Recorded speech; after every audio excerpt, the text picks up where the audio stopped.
Exam Scholar, Real Estate Edition. Question 1. A mortgage that can be assumed by the buyer when a home is sold is called an A. Assumable mortgage, B. Transferable mortgage, C. Passable mortgage, D. None of these. Answer: a mortgage that can be assumed by the buyer when a home is sold is called an assumable mortgage.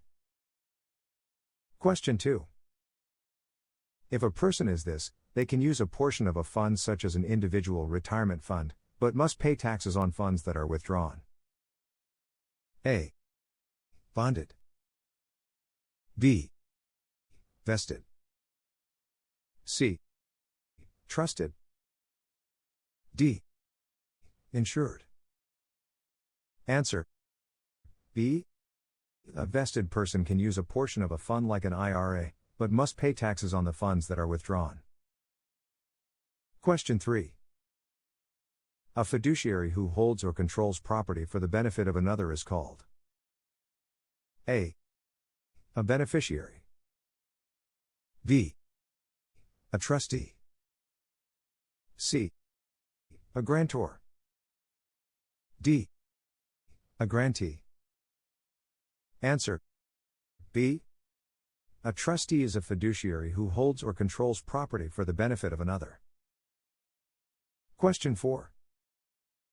A title search would show A. Clouds, B. Rivers, C. Faults, D.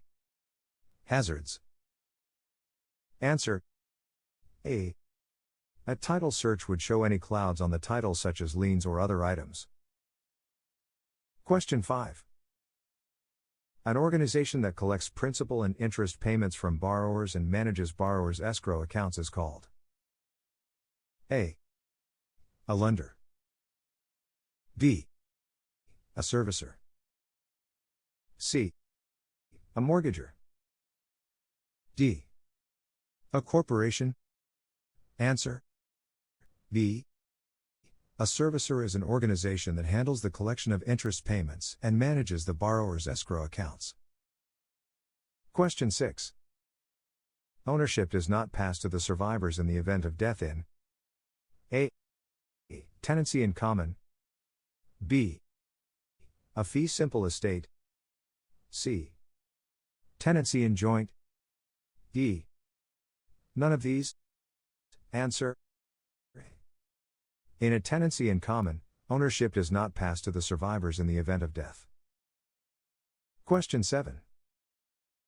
When a lender uses another party to completely originate, process, underwrite, close, fund, or package the mortgages it plans to deliver to the secondary mortgage market, this is known as A.